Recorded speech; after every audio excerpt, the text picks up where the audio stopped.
자, 독일 이제 그 정치사를 이제 읽어보기 전에 왕조를 좀 정리를 좀 해볼게요. 이 독일의 왕조가 되게 복잡해. 그래서 보통 이 신성로마 왕조 제국을 이제 중심으로 해갖고 왕조를 좀 정리를 할 필요인데 다 정리는 못하고요. 중간에 주요 왕조도 있죠. 요 정도만. 그러니까 이 개론서 읽고 이해할 정도만 이 왕조 흐름을 좀 정리하고 개론서 읽어볼게요. 처음에 이제 신성 로마 황제에 이제 이어가는 그 첫 스타트를 끊었던 왕조가 작센가요. 작센가. 그래서 이제 카로링고 계통 왕조 대신에 이제 이 작센공 이 사람도 일종의 작센가도 일종의 부족 장색들이죠.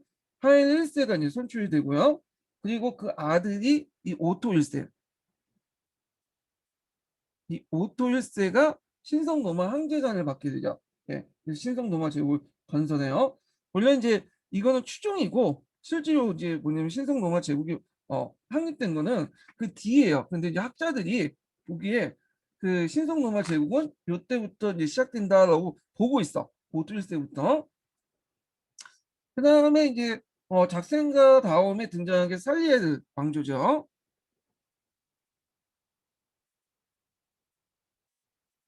자, 여기 살리에르 왕조 있고, 그 다음에 이제 또 하나가 이제 쭉 가다가 얘네들이 이제 둘이 또 싸워. 두 개 가문이.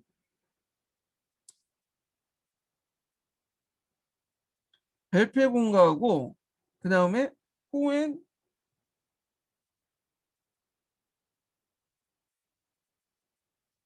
어, 호엔 슈타운베, 이게 좀 제가 제대로 쓸게요. 아, 똑바로 써야 되는데.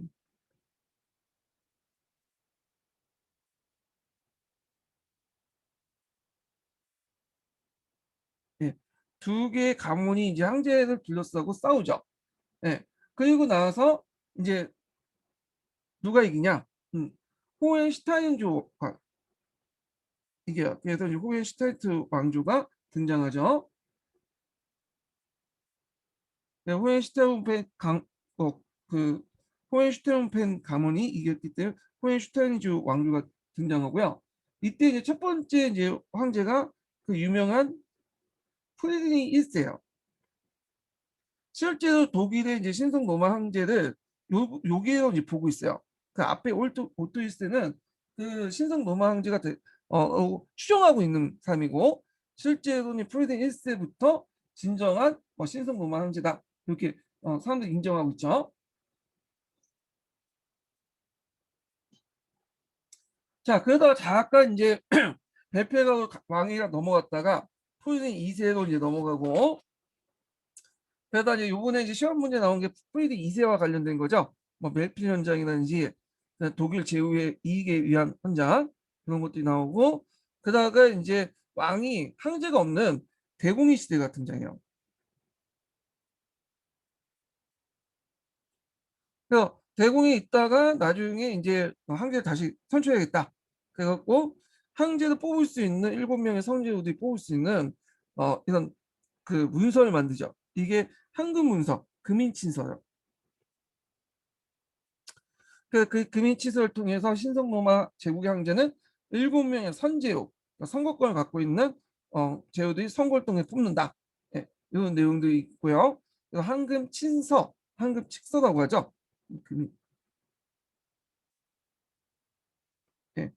자, 그리고 나서 이제 여기 보면 그왜 뉴스템부르크가 제의를 계승하고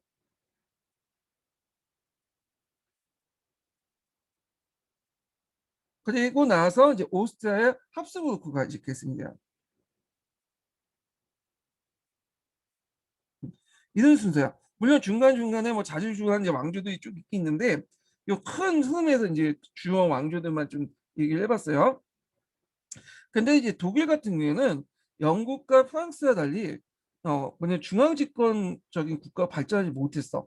예. 그거는 뭐냐면 이제 일단 연방 제국이 심히 컸을 뿐만 아니라 이 신성로마 황제들이 어디에 관심이 있냐면 자기를 임명한 그 이탈리아에 관심이 있어. 교황한테 관심이 있어. 그러다 보니까 교황이 자기를 임명하고 교황이 임명을 받아야지만 또 뭐냐면 자기의 왕권의 정당성을 황제권의 정당성이 반영되거든요.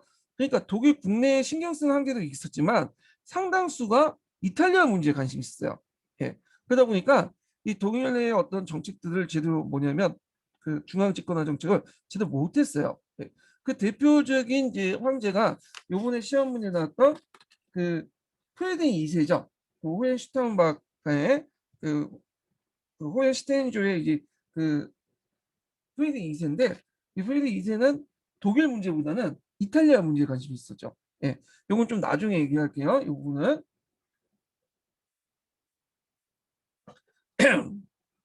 자, 그러면 한번 읽어볼게요. 여기가 이제 독일 중세사 부분이 좀 약간 어려워요. 왜 어렵냐면 이게 생소하기 때문이에요. 보통 이제 교과서 영국과 프랑스는 자주 나오거든요. 근데 독일 중세사 부분은 그냥 대충 신성 로마 제국하고 넘어가고 뭐 한글 문서 좀 하고 넘어가고 그 정도거든요. 예, 한번 읽어볼게요. 자, 독일의 봉건 국가로서 발전 과정은 프랑스나 영국과 다른 점이 많았다. 과거의 로마령이었던 로타링게, 그러니까 영국과 프랑스가 로타링게가 서부 프랑크 정도였고, 그러니까 이제 그 로마 영토 영역이 상당히 좀 좁았다는 걸 볼 수 있죠. 예. 그리고 이제 있고 바이에르는 피핀 때 프랑크 왕국에 편입됐고, 작세는 장기간을 거친 저항권 때 4월 만에 정복됐다. 그러니까 대부분 영토가 그 예전에 로마 영토가 아니라 게르만들이 원래 살고 있었던 영토예요. 그런데 이제 그 피핀이라든지 그다음에 그 샤르만 때 정복 활동을 통해서 지배된 영토죠. 이게 정복한 영토죠.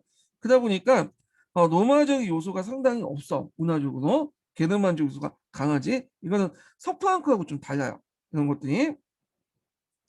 자, 그래서 로마 문화나 프랑크 왕국의 관련이 시박하였고 이에 따라 봉건제는 일반적으로 루타닌계와 프랑크를 넘어 퍼지지 못했고, 그러니까 여기 루타닌과 이제 프랑크라는 건 예전에 로마 영토 프랑스 영향력에 있는 그런 동프랑크 영역이죠. 그래서 이제 여기까지 먹고 주백은 지방 법정 감독관을 가진 국왕의 대관이었으며 서부 프랑크에서 같이 주조직은 대부분 경우가 없었다. 그래서 이제 여기에서는 그 서부 프랑크는 저희 중심지가 주였잖아요. 근데 여기에서는 실제로 이제 이 주백이라는 걸 간 적이 있지만 예전 서부 프랑크만큼 주백이 막 큰 권한을 갖고 있지 않아. 다만 그냥 법정 감독권만 갖고 있어. 행정권이 없이. 예. 그렇기 때문에 큰 권한을 가지고 있지 못했다는 거. 그리고 대신에 큰 권한을 갖고 있는 것이 그 밑에 있는 부족의 족적인 공이에요. 부족공이죠. 예. 그래서 이 부족공들은 대부분 그 대토지 소유와 군사력 지도력으로서 그 밑에 통치된 영민들에 미친 영향력이 강대했다는 거. 그리고 이제 앞에서 언급했던 이런 가문들 있죠. 이런 가문들은 다 부족공 출신에 나온 거야. 예전에 부족 출신. 물론 이제 얘네들도 이제 막상 이제 그 황제관을 이제 쓰고 이제 황제로서 통치를 하려면 또 이대 세력들을 또 약화시키려고 했겠죠. 네. 그래서 이 부족공 세력들을 약화시키기 위해서 또 이제 그 뭐냐면 새로운 집단들을 나중에 만들어져요. 그래서 그 집단들 뒤에 나오겠지만 이 집단들이 이제 뭐냐면 콘스텐 독일식 발음이에요. 발음하기도 힘들어. 그리고 미나 미나 스테리아레스 이게 지금이에요. 그 밑에 있어요. 예.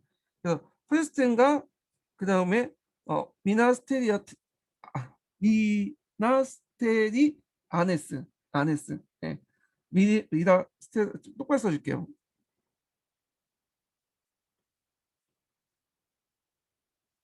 어렵게 넣으면 이거 쓰라고 나올 수도 있어.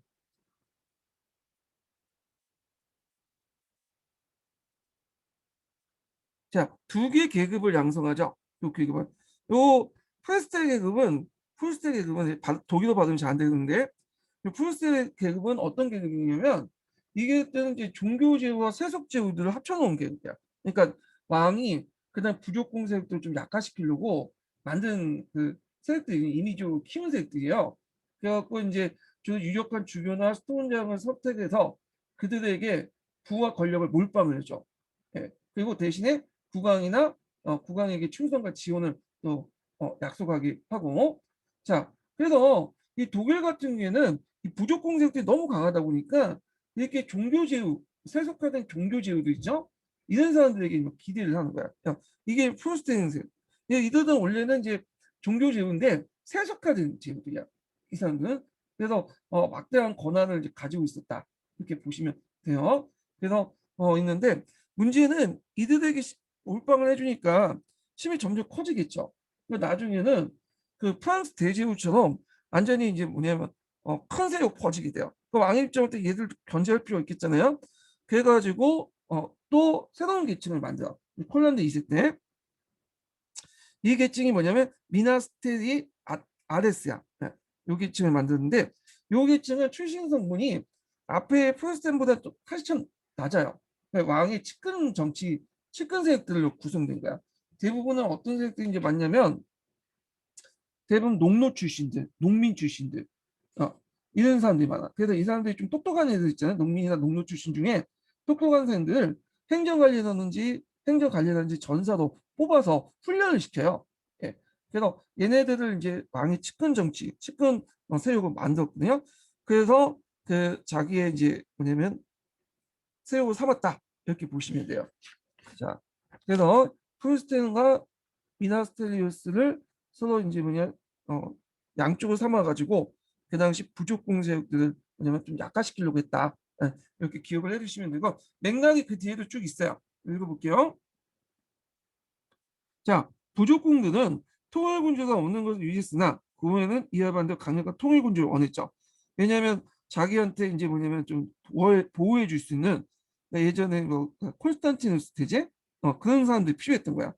자, 그리고 마자르족의 거듭되는 침입은 역시 통일군주의 필요성을 절감하게 했고 10세기 초에 카로lingo 계통의 활동이 단절되자 동프랑크 왕국이 활동이 단절되니까 프랭켄의 콜란드가 국왕으로 선출됐으나 그는 너무나 미약했고 그야 가장 강력한 부족 공세였던 작생 하일리 1세가 왕이가 돼요.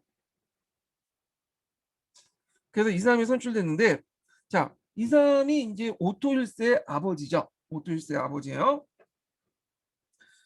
자, 하일리는 각 지방의 제후들 부족공으로 하여금 통일군주로서 국왕을 인정하게 했을 뿐 그 각 지방의 자치를 허용했고요.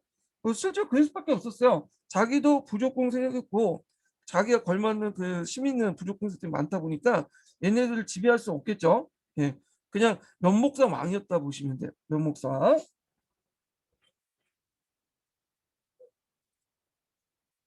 지방 제후들은 거의 독립적인 지배자나 다름이 없었다.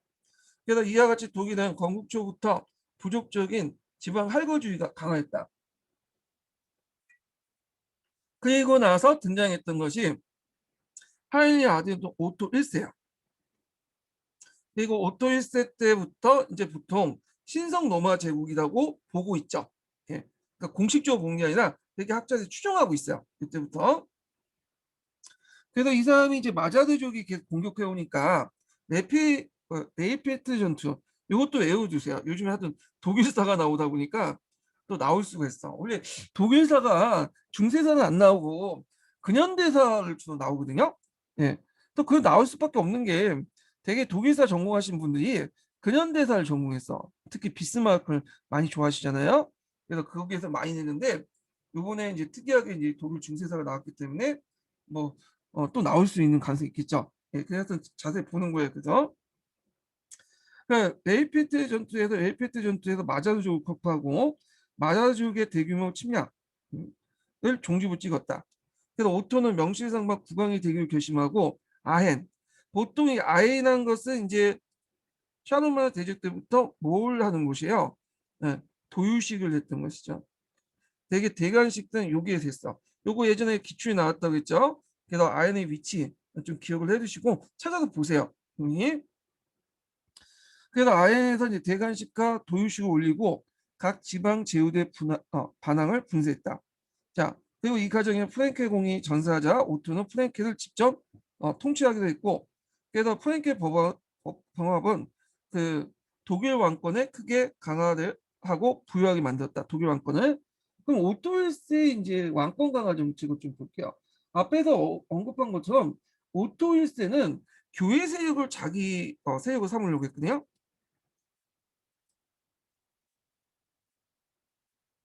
이 교회를 자기의 어떤 정치적 기반으로 삼으려고 했어. 이 사람이요. 예. 그래 갖고 이제 뭐 새로운 세력도 양성을 했죠. 아까 프로테스탄 세력들이 인제 양성이 되죠. 예, 교회에게 여러 가지 권한을 주는 거야. 그리고 대신 충성을 바치겠죠. 자, 그래서 이제 그는 유력한 주교나 수도원장을 선택하여 그들에게 부와 권력을 부여하는 겸 국왕에 대한 충성과 지원을 약속하겠다. 프랑스나 영국의 국왕도 성직자 지원에 의존한 바 컸으나 특히 독일은 강해요. 독일은 다른 어느 곳에나 교회는 왕권의 주된 보류가 되었다. 그래서 독일은 상대적으로 성직자 제후들이 많아요. 성직자 제후들이 상당히 많아. 물론 영국이나 프랑스나 뭐 이탈리아도 있긴 있지만 상대적으로 볼 때는 성직자 제후들이 상당히 많다. 이렇게 좀 기억을 해두시면 돼요. 자, 그래서 주교와 수도원장은 그들의 강대한 토지 재산을 관리하고 주변 지역에 대한 주백의 권한을 행사하는 한편 필요할 경우에는 오토에게도 병사를 제공했다. 자, 그리하여 오토는 작센과 교회로부터 병사를 얻어 막강한 그 군사를 유지할 수 있었고 독일에서의 종교 제후대 세력은 다른 곳에 더 강대해진 원인이 되었다. 자, 그 다음에 이제 오토는 슈페븐공이나 바이든과 같이 다 같이 야망이 갖고 있는 부르군드 왕국과 롬바드 지역에 대해서도 재빨리 손을 써서 부르군드 왕국을 보호해 두고 롬바디아 지방을 정복했다. 이 롬바디아 지역은 이제 어디냐 북부 이탈리아 지역이죠. 근데 이 북부 이탈리아 지역이 요때만 잠시만 여기 저기 독일 쪽 오토 쪽 넘어갔고 그 후에 이제 거의 독립적으로 놀아요. 그래서 나중에 또 뒤에 얘기하겠지만 프리드 2세가 그걸 또 뭐 찾는다고 하다가 개판 싸우다 또 롬바디아 동맹이 깨지잖아요. 뒤에 좀 있어요. 자, 그래서 이제 이어서 이제 그는 군대를 거느리고 노마를 진군하여 교황부터 재관을 받죠. 그래서 이때 이제 신성 노마 재관이 이제 제국이 성립이 되죠. 예. 이로써 이제 신성로마 제국이 성립됐으며 독일의 국왕은 동시에 황제를 겸하게 됐다. 그래서 있고 다른 책에서는 이렇게 딱 이거는 확실하게 이렇게 말을 하는데 이렇게 보고 있어요. 추정하고 있죠. 그때부터 신성로마 제국이 출발했다라고 추정하고 있지 확실하게 명실상부한 신성로마 제국을 설립한 사람은 뒤에 프리딩 1세예요. 이거는 추정만 하고 있고 기원만 보고 있는 거야. 이렇게. 하여튼 여기에서는 일단 뭐 이렇게 돼 있으니까 여기 관점에 따라서 읽어볼게요. 자, 이렇게 이제 국민적이고 특수한 왕권과 세계적인 보편적인 황제권이 가다본 독일이라는 특이한 면을 보여주고 있다. 그래서 이제 보통 영국과 프랑스 같은 경우에는 독자적 왕권이 있잖아요. 그 나라만 통치하죠. 근데 이 신성로마 황제는 자기 영역뿐만 아니라 전 유럽을 커버하는 그러니까 상징적이지만 그런 측면이 있다는 거야. 예. 그래서 보통 이제 왕 밑에 왕 위에 신성로마 황제가 있잖아요. 신성로마 황제가 있고 그 밑에 영국, 프랑스, 일반 제후들이 쭉 있죠. 이렇게.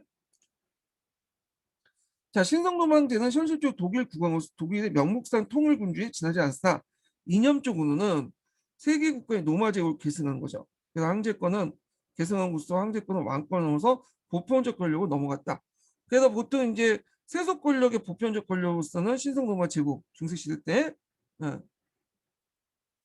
세속 권력으로서 보편적 권력은 신성로마 제국이 있고 또 한편의 축이 있죠. 이거는 그 당시 이제 그 세속 영역을 성적인 아이들 중에 있는데 이거는 이제 뭐랄까요 종교적 측면 영역 이 종교 측면의 권력은 교황이 갖고 있죠.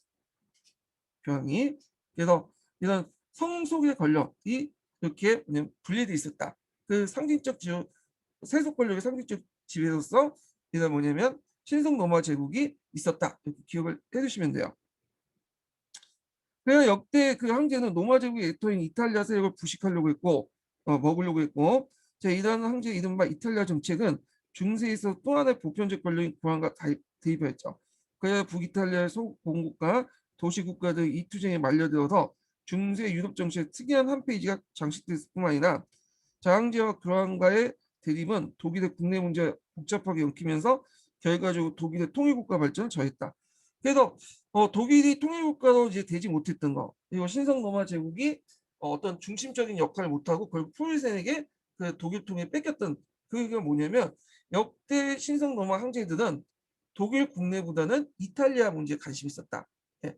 그리고 물론 다 그런 건 아니지만 대부분 그렇다는 거예요. 상당수가. 예.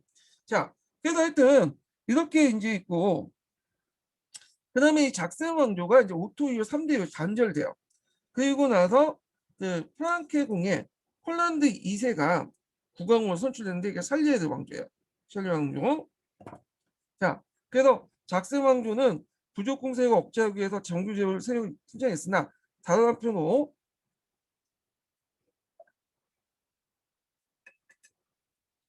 각 공국의 부족공에 대항할 새로운 세속제후의 세력을 육성하려고 했고, 그래서 이 제후들을 보통 프로스테라고 했죠. 프로스텐.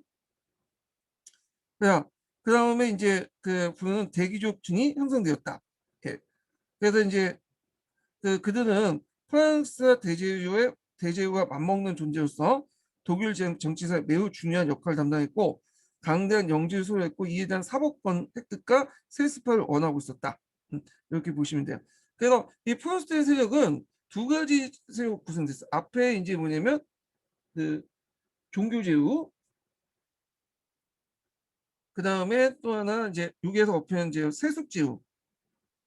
요 두 세력으로 구성된 것이 프로스트인데 이들은 이제 뭐냐면 사법권도 있고 강한 영지도 가지고 있다는 거죠. 자, 근데 얘네들이 너무 커지면 왕들 입장으로도 또 안 맞죠. 네. 그러니까 왜냐면 권력을 분산시켜야지 자기 친위세력이라도 너무 커지면 또 자기한테 도전할 수 있잖아요. 그래서 중종이 그 뭐 조광조 세력을 등용했다. 조광조가 삼살 배경으로 해서 자기 공격하니까 쳐낸 거 아니야. 마찬가지로 그 좀 균형을 잃을 필요가 있어. 그래서 얘네들 좀 견제할 필요가 있겠죠. 그래가지고 이때 이제 폴란드 2세는 앞에 이제 그 당시 부르군드 왕국을 병합을 하고 거기에서 이걸 바탕으로 해서 미니스트리알리스는 그 새로운 계층을 양성해요. 그러니까 이 계층은 앞에 있는 프로스트 계층과 좀 달라. 이 프로스트 계층은 나름대로 좀 종교 개우고 좀 세속지로서 좀 약간 권력이 있잖아요. 네. 근데 얘네들은 처음부터 되게 보면 그 농민이나 농노 출신들이야. 그래서 여기 있죠. 그래서 이런 가신 계층을 이제 육성하는데 이들 가시는 왕령에 선발된 농민 대부분 경우 농노 출신으로서 전사 또는 행정 관료로 훈련을 받은 사람을 말한다.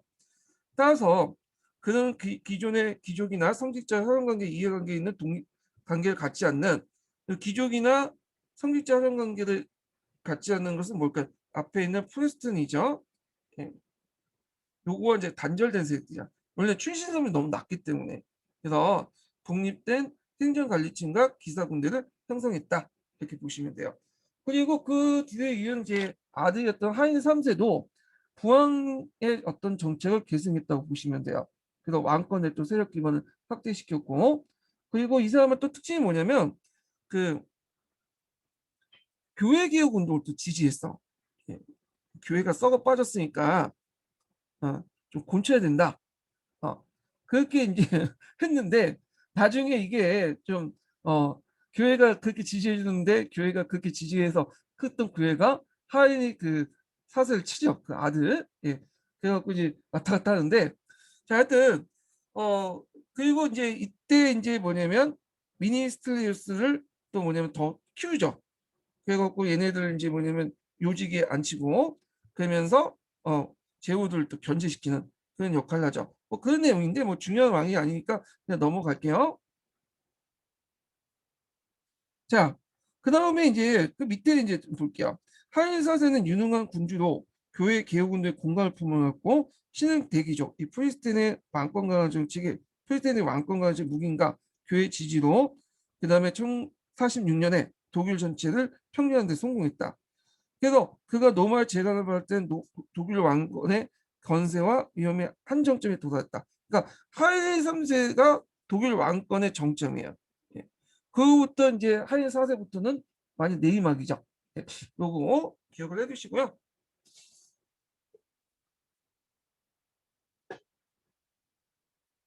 자, 북유럽 3국인데 이거 뭐 시험 문제 나오지 않으니까 대충 보고 넘어갈게요. 자, 북유럽 3국은 이제 노르만이라고 하는 민족이 있었죠. 그러니까 덴마크, 노르웨이, 스웨덴 이런 나라들이 있었고, 그럼 핀란드는 어디냐? 이렇게 하신 분도 있는데 핀란드는 그 당시 스웨덴의 속국이었어요. 예. 그래서 얘네들이 이제 노르만족들이 예전에 부족 단위로 살고 있다가 막 지네끼리 치고받고 싸웠거든요. 그래서 이제 그 10세기 후반부터 11세기까지 세계 통일 왕국이 만들어져. 덴마크, 노르웨이, 스웨덴 같은 이렇게 이제 통일 왕국이 만드는데, 그래서 자기들끼리 전국 시대를 걷다 보니까 군대가 어떻게 만땅이죠. 만렙을 찍은 거지 그냥. 예. 얘네들이. 그래서 노르만들이 뭐냐면 싸움을 잘해. 왜냐하면 얘네들이 부족 그 덴마크, 노르웨이, 스웨덴 세 국가를 만드는 과정에 지네끼리 치고받고 싸우다 보니까 어떻게 돼? 그만큼 싸움에 능할 수밖에 없고, 그걸 바탕으로 해서 싸움의 기술 바탕으로 해서 바이킹이 돼가지고 서유럽을 동유럽을 휩쓸고 다녔잖아요. 예. 자, 하여튼 그렇게 이제 보는데 이 북녘 삼국사는 여기 밑에 있는데 그냥 각자 읽어보세요. 이거는 뭐 그렇게 넘어간 건 아니고요. 예, 넘어갈게 중요하지 않으니까. 자, 그 다음에 동유럽으로 넘어가죠. 동유럽. 동유럽이면 이제 슬라브족이 있죠. 이 슬라브족.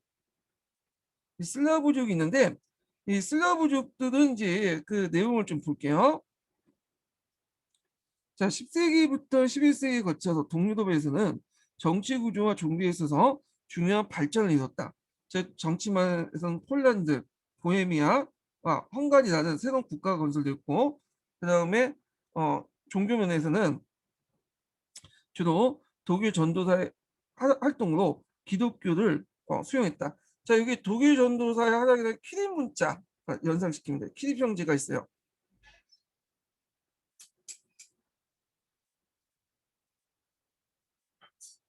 자, 이 키립 형제가 그 당시 이제 그 동로마 제국에서 이제 그 파견된 선교사죠.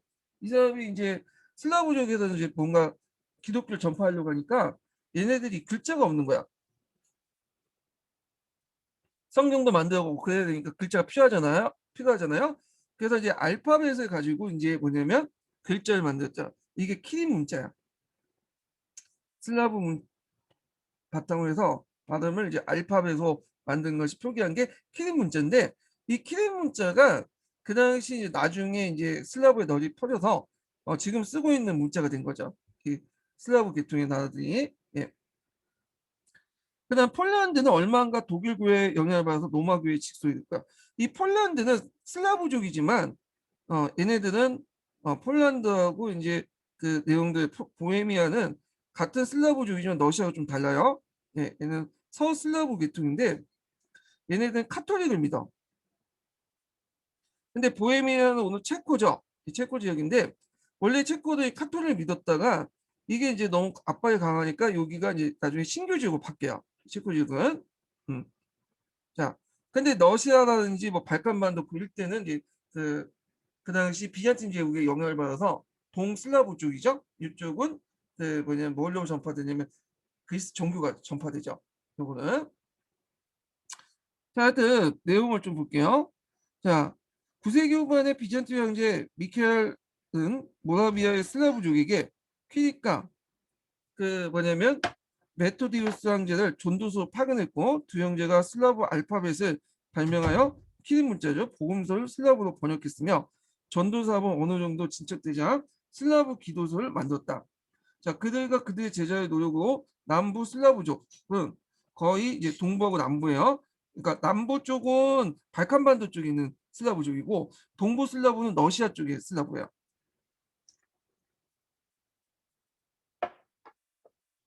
남부 슬라브족은 거의 기독교를 받아들이게 되었고, 그 다음에 로마와 콘스탄티노플은 이들을 서로 자기 세력 끌어들이려고 했다. 그래서 달마티아 연안의 정치가 크로이타는 여기에 로마 교회가 됐고요. 세르비아는 동방교회, 그리스 종교고요. 불가리아는 처음에 로마 교회였다가 동방교회. 그러니까 크로아티아를 제외하고는 대부분은 이 남슬라브나 지역은 어디로 넘어갔다?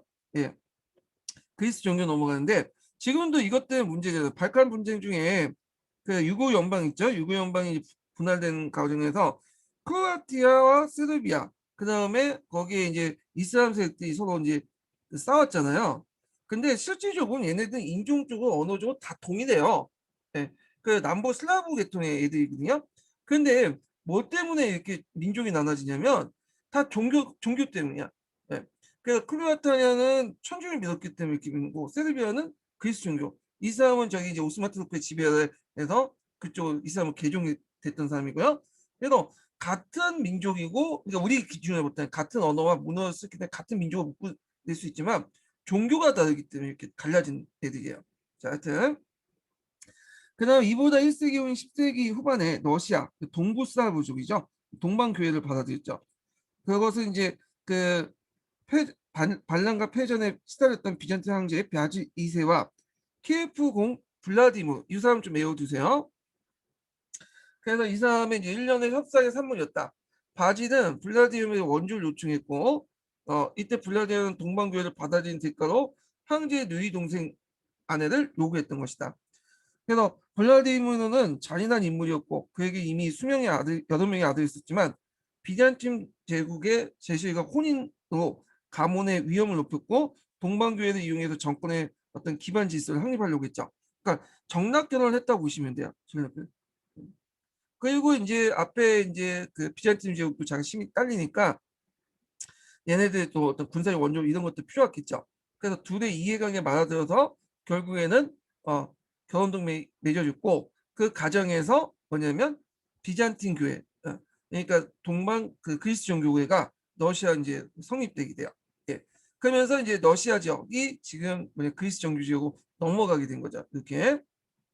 그래서 정리해서 얘기하면 어, 서양 슬라브족들도 크게 서슬라브, 남슬라브, 동슬라브 이렇게 이제 있는데 서슬라브 폴란드나 이런 지역은 카톨릭으로 넘어갔고 남슬라브는 대부분은 이제 뭐냐면 동방교회 그리스 정교였지만 그 일부 카톨릭 크로아티아 같은 소수 세력들이 있었고요.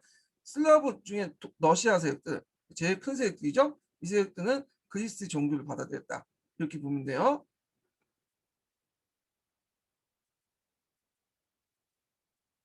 네. 자, 그래서 이제 이렇게 좀 기억을 해두시고 이거 뭐 각자 읽어보시고 자, 그 다음에 관련된 서강자 내용을 한번 읽어볼게요. 서강자 123페이지 펴보세요. 예, 지금까지 읽었던 것들 한번 서강자에서 찾아서 읽어보겠습니다. 서강자 읽어보시면 알겠지만 내용이 그렇게 없어요. 예, 내용이. 예. 그래갖고 간단하게만 적혀 있더라고.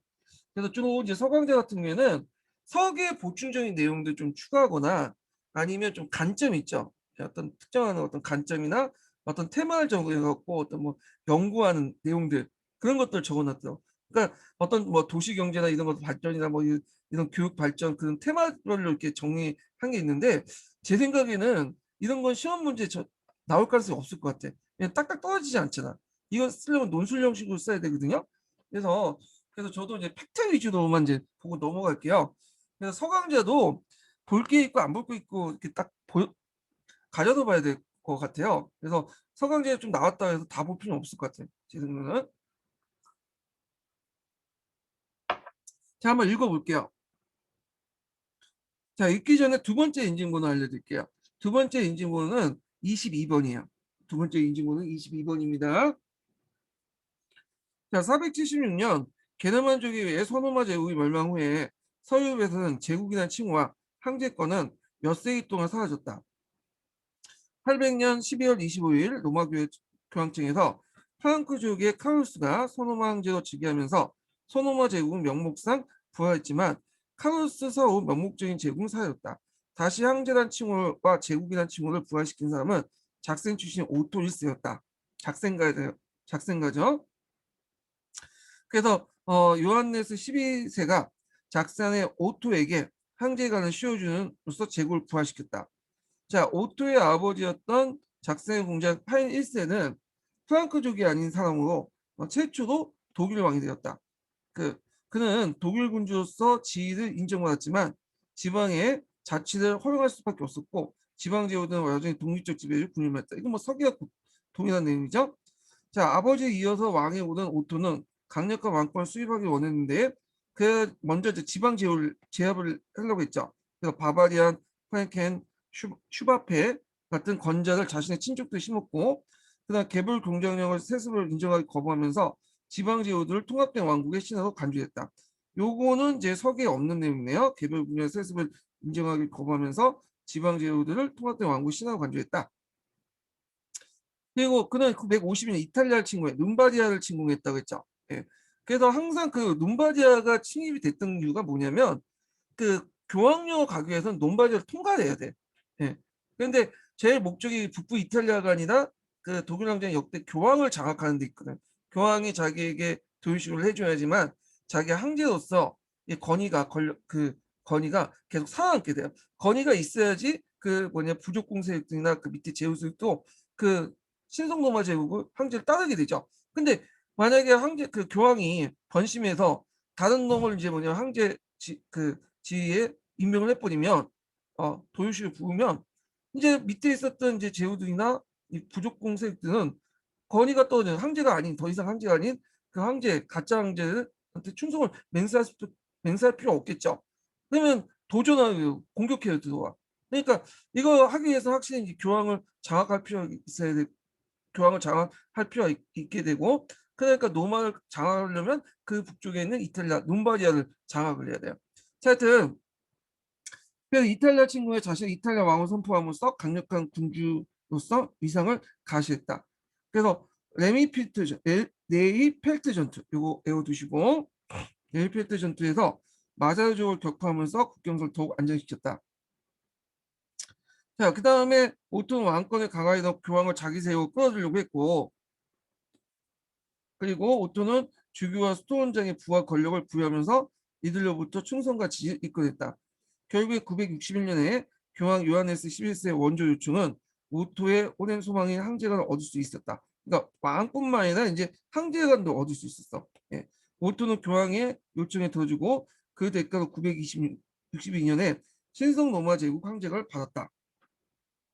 자, 오토는 교황령의 존재를 인정하는 대가로 어떤 교황이든지 자신의 동의 없이 선출할 수 없다고 선언했다. 왜냐하면 교황이 자기 반대편에 있는 교황들이 되면 자기나 자기 후손들이 그 신성로마 황제관에 올라가는데 상당히 어려움을 겪겠죠. 임명도 안 해주고 그러니까 이제 자기 파사들을 교황에 선출하려고 한 거죠. 그래서 한동안은 교황이 신성로마 제국에 의해서 황제에 선출됐어요. 네. 그게 나중에 이제 11세기 때 바꿔져. 이건 좀 얘기해 줄게요. 이거는 자, 그 결과 한 세기 동안은 오토와 그의 계승자들이 그 권리를 이용해서 교황의 선출에 막강한 영향을 행사했고, 자, 이로써 그 오토 왕조의 황제들은 그들의 계승자들에게 로마 제국이란 꿈과 교황을 황제에게 예속시킨 정통 유산을 남겼다. 그 내용이고요. 자, 그 다음에 이제 뒤에 넘어가서 127페이지 펴보세요. 자, 호헨슈타우프 왕조죠. 호헨슈테우페 왕조. 예.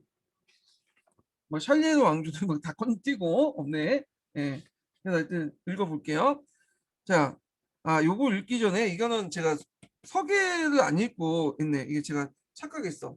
여기 이제 여기 갑자기 튀어나와가지고 샬리에르 왕조 읽고 그 다음에 호헨슈타우프 왕조인데 여기 이제 그 서기에서 호헨슈타우프 왕조 안 읽었죠, 제가. 예, 이거 읽고 그 다음에 넘어갈게요. 자, 그러면 또 이제 서기로 넘어갔고 중세 교회의 이제 발전, 성인권 문제를 좀 볼게요. 자, 그래서 요거 이제 하기 전에 그 당시 이제 황제권과 이제 그 교황 권력 관련된 내용을 한번 보고 이제 다시 넘어갈게요. 도표 좀 정리하고 넘어가겠습니다.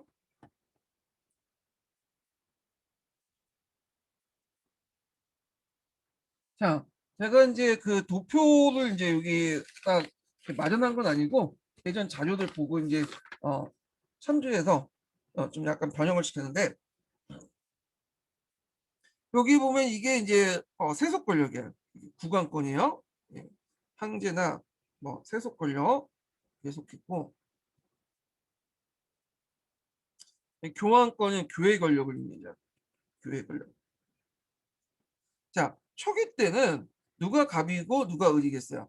예, 당연히 힘을 갖고 있는 황제나 이런 국왕들이 갑이죠. 교황은 을이고요. 예.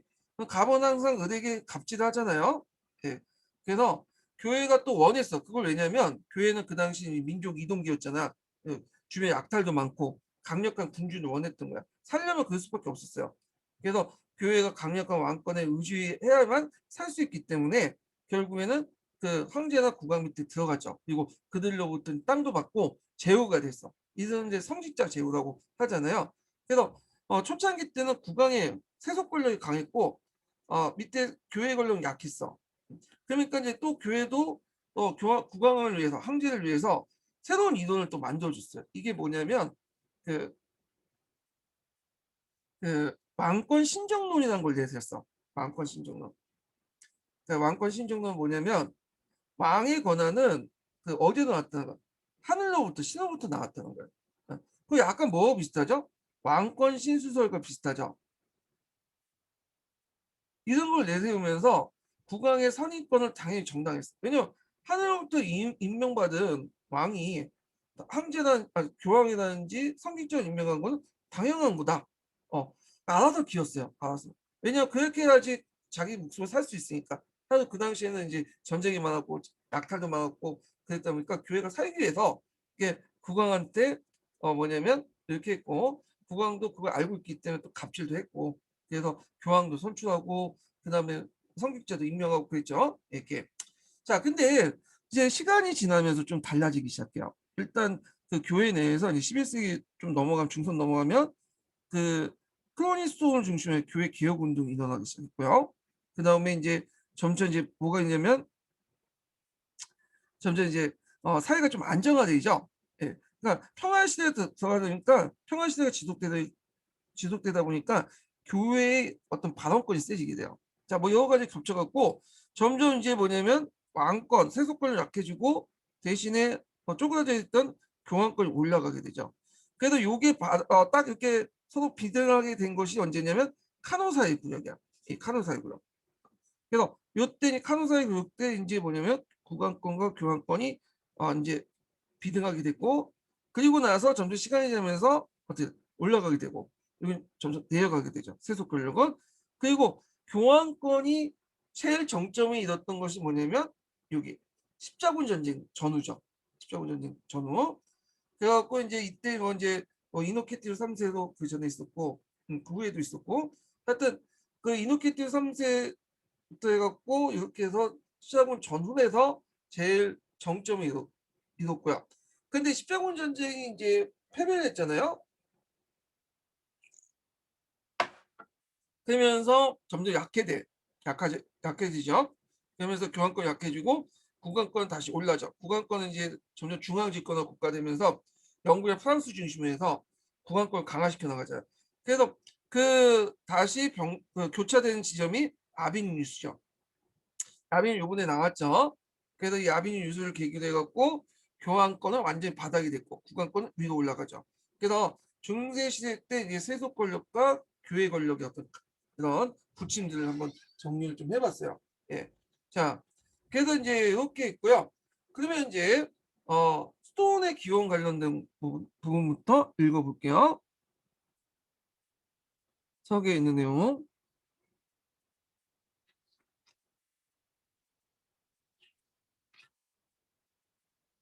스톤. 자, 스톤은 왜 탄생했냐? 이 스톤은 로마 시대 말기 때부터 탄생했어. 예. 이 로마는 이제 초창기 때는 박해를 받았죠. 기독교 초창기 때는 로마제국 초창기 박해를 받았는데 나중에 들어가면 이제 기독교 세력이 확산되고 그다음에 교회가 제사를 좀 세속화돼요. 그러면서 이제 로마 말기 때 들어가면 이거 잘못된 거다. 그래가지고 요걸 이제 초기 그 교회 이상을 복귀시켜야 되겠다.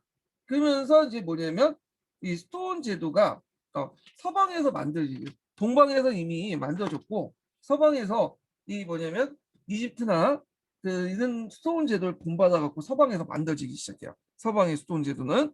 예. 그래서 이제 이런 내용도 이제 한번 볼게요. 두 번째 단락부터 볼게요.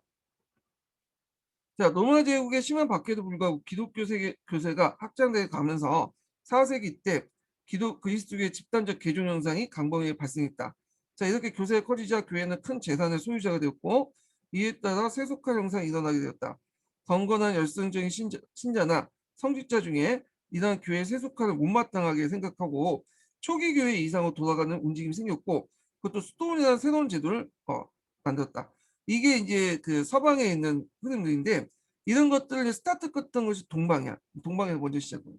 동방 어디서 시작했냐? 동방 수도원은 시작은 그 이집트에서 3세기 말에 성 안토니오는 북부 이집트 사막에서 운동 생활을 했고 그의 추종자들이 주변에 집을 지어 함께 금육 생활을 하였다. 그 다음에 이집트 출신이었던 파코미우스가 사막에서 은둔 생활이 너무 고통스러운 점을 감하여 일정한 계율을 가지고 한 건물에서 금육적인 공동생활을 하도록 하여 스톤다운 제도를 마련했고 그러나 동방에서 스톤 제도의 확립자로 알려진 것은 일반적으로 4세기 소아시아 출신이었던 성부 성바지였다.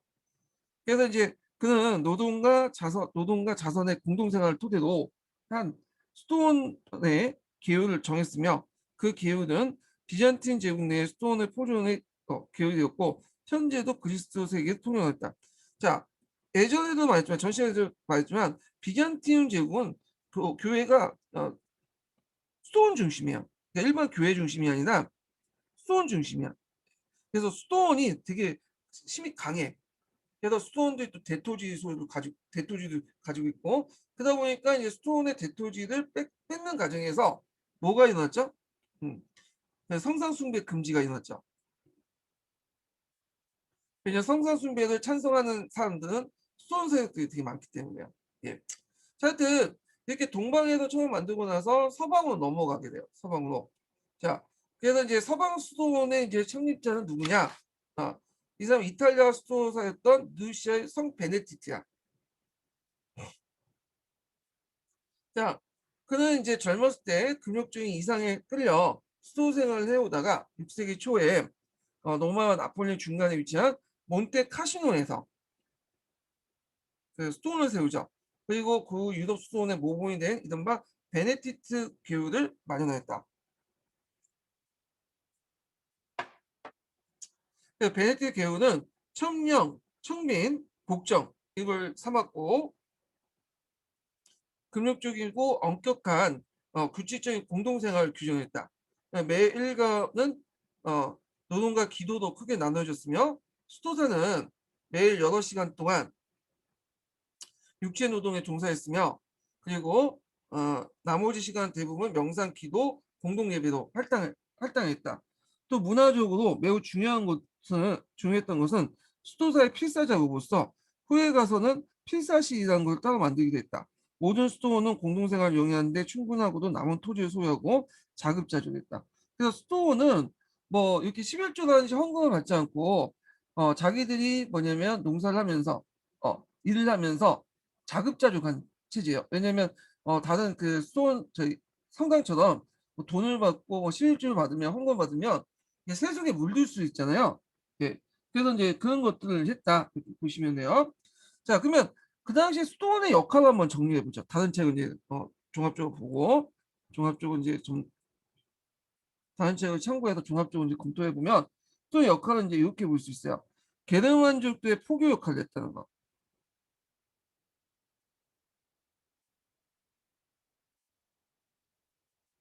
그 다음에 두 번째는 학문과 문화의 중심지 역할을 했다는 거. 그래서 여기에서 고전을 연구했죠. 그래서 이제 필사 작업을 통해서 한동안 잊혀졌던 그 그리스 로마 시대 때의 여러 고전들을 일일이 뺏겨가면서 필사를 했어. 그래서 그것 때문에 지금 많이 남았습니다. 지금 그리스 로마 문헌들이요. 그 다음에 이들이 이제 나중에 얘기했지만 시토 스톤처럼 이 노동을 되게 중시해요. 그래서 농업 생산량에 크게 기여해요. 그리고 뭐 간척 사업도 하고, 예. 그리고 이런 것들 했다. 그리고 얘네들이 이제 뭐냐면 어느 정도 글을 읽고 똑똑하고 글 쓸 수 있는 집단이죠. 그 다음에 중세 시대 때는 거의 대부분 문맹이었죠. 문맹이었잖아요. 문맹이다 보니까 어 글을 쓸 수 있고 관리할 수 있는 능력이 있기 때문에 네, 글을 쓸 수 있고 재산 같은 거 관리할 수 있는 능력이 있기 때문에 지방 유력자들의 어떤 토지를 관리하거나 왕실 재정 관리 자문도 해요.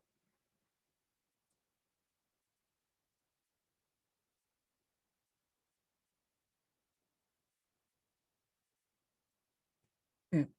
자, 그런 역할을 한다. 그래서 이제 서양사 총론에는 그 내용이 있어요. 예. 그래서 이제 요 내용도 좀 기억을 해두시고, 요 서양사 총론에 있는 내용이요. 그 다음에 이제 이 수도사들은 원래는 수도원 자체가 외부부터 지원을 안 받는다는 게 그 원칙이었거든요. 근데 그건 원칙이 있고 실제로 시간이 지나면서 외부부터 많은 지원을 받게 돼. 특히 이제 게르만 귀족들은 개종을 하면서 이 스톤을 많이 세워요. 자기 돈으로. 그리고 자기 일가 친척들 아들들 중에 한 명을 이 스톤의 원장으로 임명을 해요. 예. 그래서 실제로 이제 뭐냐면 이 스톤들이 나중에 가면 다른 일반 교회처럼 또 부정부 빠지고 세속화돼. 음. 그래서 이거 안 되겠다. 그러면서 스톤의 스톤 이제 좀 예전에 또 스톤을 도와하자. 그런 것들이 크로니 스톤 같은 것들이 등장을 하죠. 예, 그래서 크로니스톤 개혁 운동 같은 것들이 등장을 했다. 그리고 이것도 이제 나중에 썩어 빠지니까 크로니도 이제 썩어 빠지니까 또 개혁을 해야겠다 해가지고 그 뭐냐면 어 그다음 새로운 이제 수도원들이 등장을 또 예. 그래서 이제 그 도미 사우트 수도원이라든지 그 다음에 뭐 이런 수도원들이 등장하죠. 예, 이런 수도원들이 이제 뭐냐면 또 등장하는데 요 뒤에 좀 얘기를 할게요. 이건요. 자, 그러면 이제 이렇게 있고 교회 개혁 운동을 이제 좀 볼게요. 교회 개혁 운동. 자, 이 교회 개혁 운동은 상당히 중요한 거기 때문에 요거는 시험 문제 좀 나왔죠. 요 부분이. 예. 요거는 한번 제가 내용을 좀 정리를 해볼게요. 심화 교재에서. 아,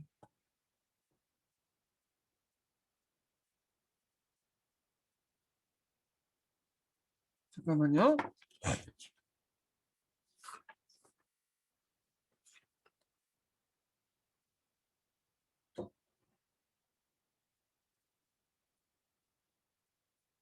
앞부분 있어야 되겠다.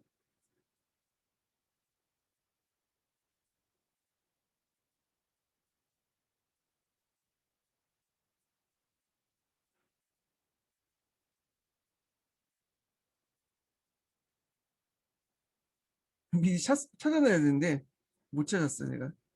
네, 이거는.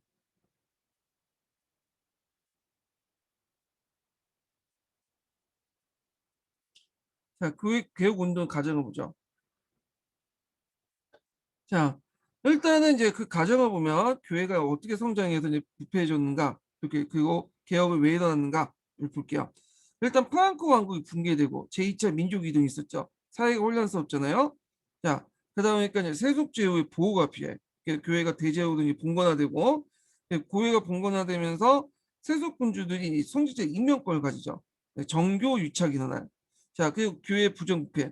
권력을 가지면 부정부패에 빠질 수밖에 없어. 그 제일 문제가 뭐냐면 성직 매매와 그다음 성직자 결혼. 원래 카톨릭 신부들은 결혼 못하게 돼 있죠. 자, 그래도 이제 이렇게 부패에 빠지니까 이거 안 되겠다. 크로니스톤에서 이제 11세기, 13세기까지 뭐냐면 개혁 운동이 일어나고 요게 이제 나중에 선인권 투쟁이 또 바탕이 되죠. 그래서 이제 교회 개혁 운동 배경을 보면 사회 봉건화에 따른 교회 봉건화, 봉건 귀족들의 교회적 침범 및 압력, 그 다음에 교황은 황제와 귀족들이 성추되고 교구 및 세제는 장원 영주들이 임명을 하죠. 그래서 전반적으로 교황 위로부터 교황부터 밑에 있는 교구부터 교구까지 그 밑에 있는 그까지 사제인데 세제라고 되어 있네. 네. 교구나 사제 이런 사람들 다 뭐냐면 장원 영주들이 임명했다. 그래서 세속 권력들이 성직자 임명권을 장악했고요. 그래서 교회 세속화에 따라서 성직자 기강이 붕괴되면서 성직자 혼인이나 성직 매매들이 행해져. 이 성직자들이 혼인하면 이게 어떤 문제점이 나냐면 이게 처자식이 생기잖아. 처자식이 생기면 어떻게 됐어요? 아, 얘네들 물려줘야지. 그러다 보니까 부정부패에 빠질 수밖에 없어. 예. 그래서 이제 예전에 그 성 어거스틴 아우구스투스는 어 그 성직자 혼인을 금지시켰죠. 요거 이런 이유 때문에 자기는 다 방탕한 생활하고 놀면서 나중에 후회되니까 금지시켜 놨어. 예, 그걸요. 그다음에 저 이단 운동의 대응, 뭐 십자군 전쟁 등등 해갖고 교회 개혁 운동이 나왔고, 그다음에 대표적인 교회 개혁 운동이 크로니스톤 개혁이죠. 요게 예전에 14년 기출문제 나왔던 건데, 자, 그 크로니 교단 승인장이 이제 좀 눈여겨봐야 돼요. 보통 봉건적인 토지 보유를 하지 않는다. 이 말은 뭐냐면 그 밑에 이제 우리가 토지를 받고 그 대가로 그 제후가 되지 않는다. 그 영주 밑에 들어가서 그 제후가 되지 않는다. 이거야. 만약에 너네들이 그 봉건 제후들이 토지를 주고 싶으면 대가 없이 줘라. 아무 대가 없이. 우리한테 뭐 대가를 바라고 너네들 밑에 들어가는 이런 식의 방식으로는 토지를 받지 않겠다. 이렇게 이제 하죠. 그래서 토지를 포함한 모든 재산은 신자들의 자유는 해다. 그러니까 너네들 하나님한테 갖다 바치는 거기 때문에 대가 없는 걸로 보고 봉건적 의무를 지지 않는다. 봉건 제후도 이제 신자잖아요. 그러니까 너 토지 바쳐도 그냥 그걸로 끝내라. 더 이상 요구하지 마라. 우리한테 그 내용이죠. 그다음에 두 번째가 중요하죠. 수도원장은 누가 갖는 거야? 선거권. 수도사 갖는 거야. 수도사. 음. 예전에는 세속군주들이 수도사를 뽑았잖아요. 예, 수도원도 이게 뭐냐면 그 세속 제후들이 만들어 놓고 그러니까 자 그리고 이제 이런 내용도 있다. 그 주요 내용은 이제 이런 1번과 2번에서 볼 수 있어요. 성직자 매매나 이런 것들을 하지 못하도록 이렇게 했죠. 자 그래서 이제 이때 이제 이런 크로니 고단에서 이제 했던 크로니 스톤에서 이제 했던 개혁 운동이 뭐냐면 전 유럽의 스톤을 퍼지게 돼요. 예. 그래갖고 이제 이때 동시에 이제 뭐 그 영국의 로타링계의 그 고르츠스톤도 이제 그 역할을 또 했다고 해요. 그러니까 크로니스톤은 아니었지만 그 비슷한 개혁 운동을 같이 했다. 예, 고르츠스톤도. 자, 그리고 이제 이 크로니스톤의 이제 영향력 아래서 있었던 네오 구세단 개혁이 등장해요. 그래서 네오 구세는 이 크로니스톤의 영향을 많이 받았던 사람이야. 이 사람이. 그래서 이제 그, 어, 그 롯데 개혁 운동의 중심지 주류 출신이었고요. 그러니까 이제 클로리스톤과 같이 했던 로타닉의 말 잘못했네요. 클로리스톤이 아니라 그 클로리스톤의 영향을 받은 영국의 로타닉의 그 개혁 운동이야. 이것도 이제 클로리스톤하고 비슷해요.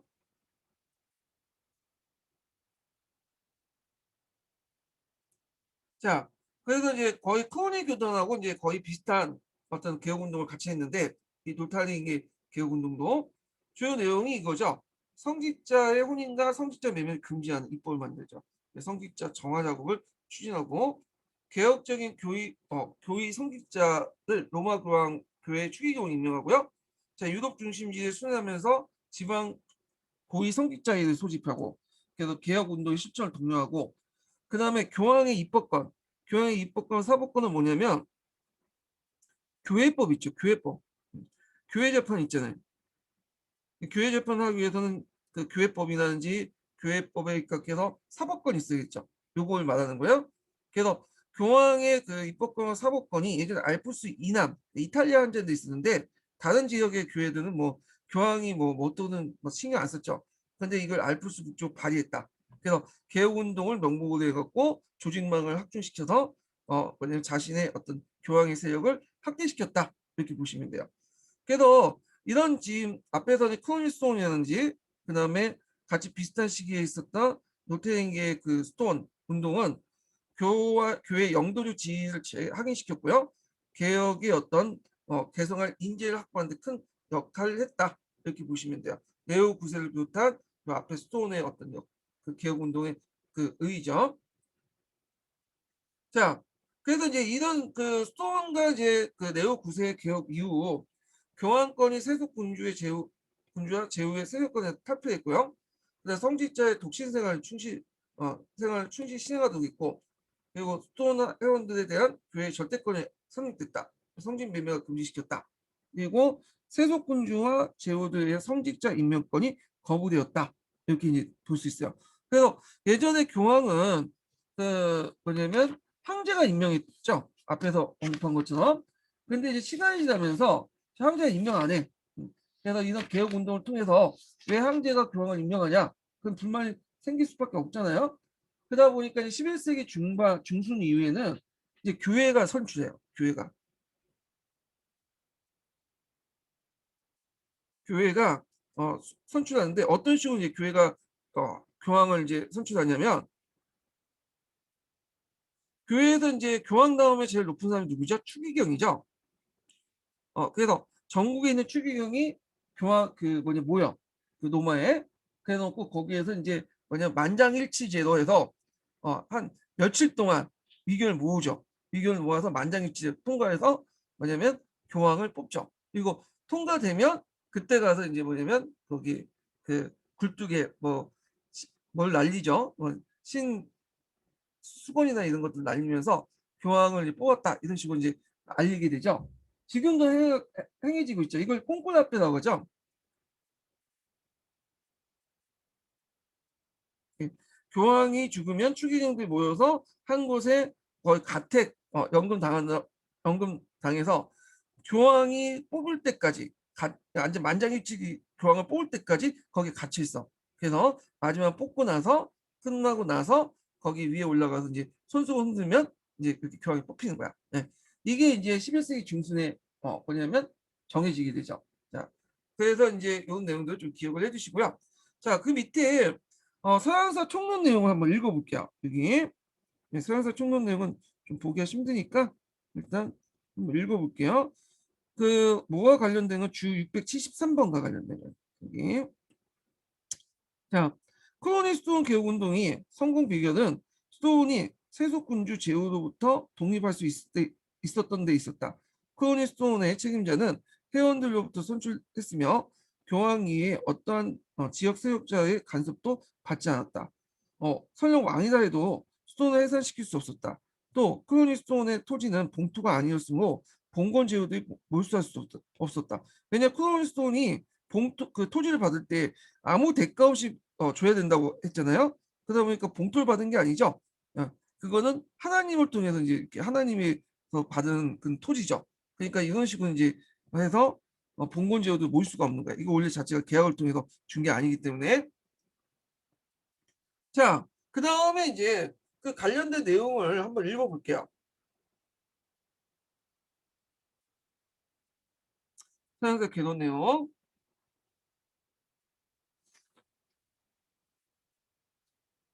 자, 9세기 중엽에 사르마노 제국이 붕괴되자 교회는 혼란 속에 질서와 기강을 유지하려고 애썼다.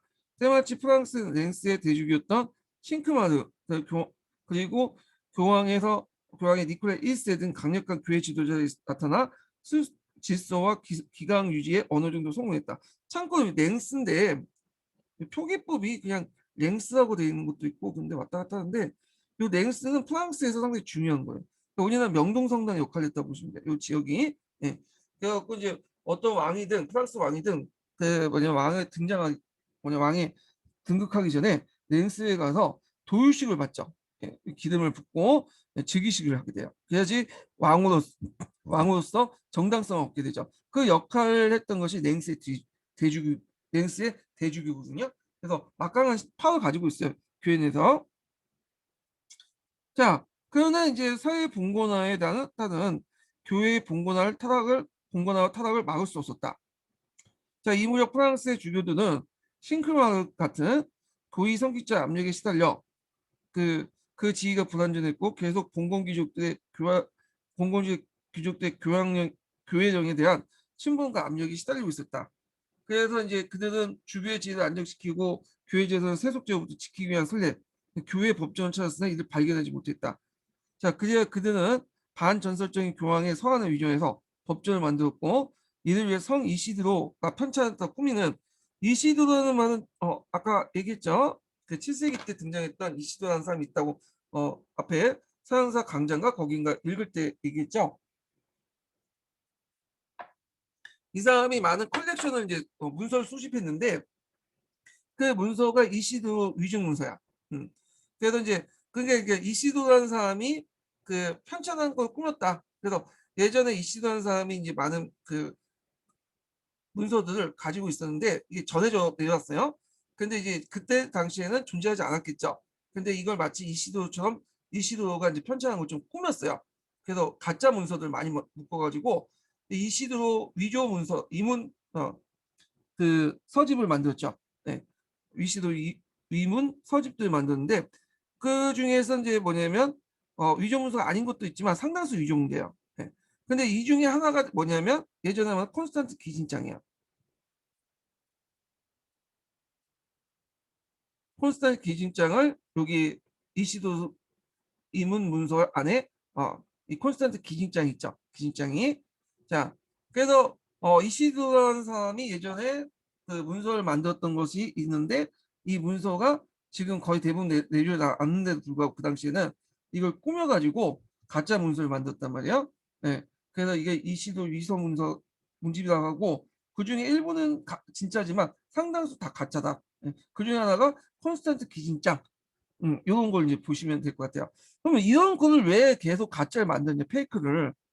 그걸 통해서 예전부터 그 황제나 왕들이 교황의 권한을 인정해줬다.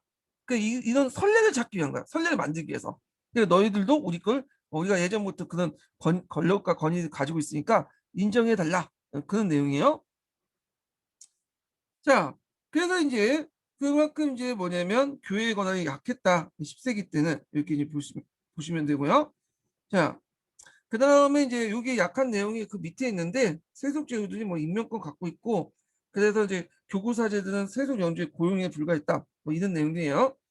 자, 그래서 이제 성직자 매매들이 많아졌다. 그 내용을 볼게요. 다음 단을 넘어가서 자, 이러한 사태에 교회는 세속화됐고 성직자 기강이 완전히 붕괴시키는 결과를 가졌으며 그것은 성직자의 혼인과 성직매매의 성향을 단적으로 나타난 것이다.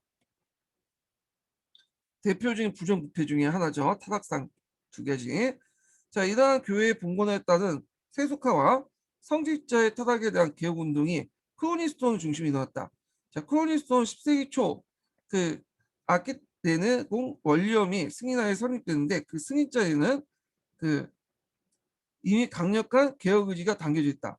자, 일단은 봉건적인 토지 보유를 하지 않고 그 토지를 포함한 모든 재산을 신자들 자유롭게 회사로 간주하고 공건적 의무를 지지 않고요. 수도원장의 선거권은 수도사자만 가지며 교황의 직속하에 고위성직자 간섭을 받지 않을 것이며 태만과 낙태를 추방하여 필사와 노동과 공동 예배보다 많은 시간을 할당할 것을 명시했다. 그래서 필사와 노동과 공동 예배에 보다 많은 시간을 할당할 걸 명시했다. 그 이거 크로니스톤 그 관련돼서 한번 쓰고 나올 수 있거든요. 이 승인장 내용 쓰는 거. 자, 하여튼 이렇게 치지하에 성립된 크로니 고단. 크로니 고단은 크로니스톤을 중심으로 해갖고 형성된 그 영향받은 소속의 수도원들까지 합쳐서 교단이라고 하는 거야. 예. 자, 그래서 그 수가 이제 날로 증가됐고 서유럽 정역에 거쳐 수백 개 헤어지게 되었다. 자, 그리고 이런 것은 개혁운동 10세기 후반때 이 크로니 교단에 또 영향을 받아서 노타링계 고유축 대수도를 중심으로 개혁운동의 또 중심지가 됐어요. 예.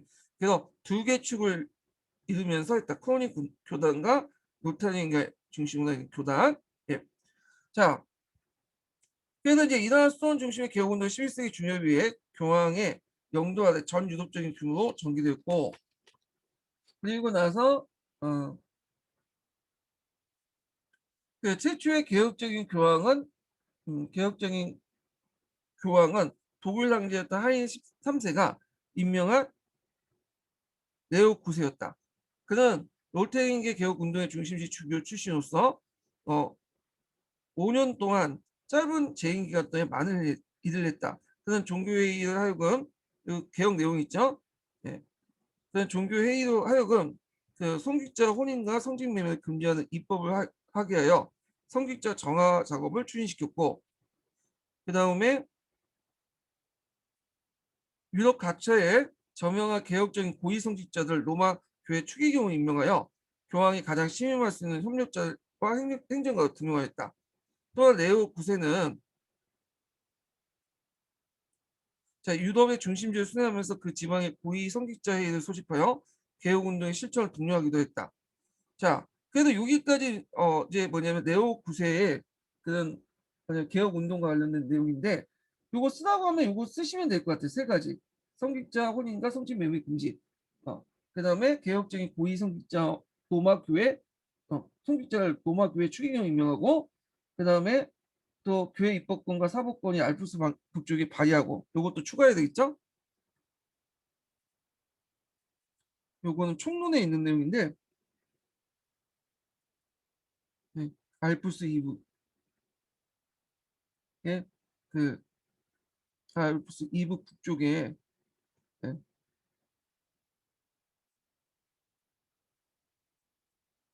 이북이 발휘될 수 있도록 했고 네, 요 내용도 좀 기억을 해두시고요. 요거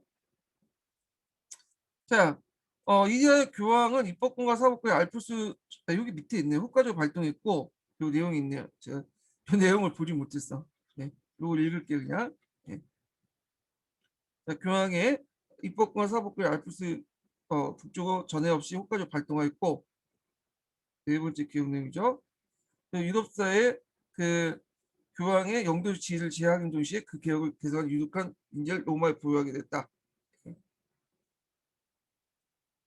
이게 의의가 될 수 있겠죠. 네. 자, 그래서 이제 이 내용도 좀 기억을 해두시면 될 것 같고요. 예. 아, 의의가 아니라 제가 좀 잘못 정리했네요. 네. 다시 고칠게요. 이게 의의가 아니라 여기까지가 활동 내용이고요. 세 가지. 여기까지가 그 영향이죠. 영향. 그래서 그첫 번째, 두 번째. 이렇게. 그래서 알프스 북쪽에 효과적으로 발동했고, 그다음 유력한 그 유럽사에서 교황의 영도적 지위를 재확인한 동시에 그의 개혁을 계승할 유능한 인재를 로마에 보유하게 되었다. 뭐 여기까지. 자, 그래서 이제 이렇게 이제 교회 개혁 운동을 이제 좀 살펴봤고, 그 다음에 서인권 문제인데, 서인권 문제는 다음 시간 할게요. 이건요. 예, 오늘 수고하셨고요. 예, 다음 시간에 뵙겠습니다.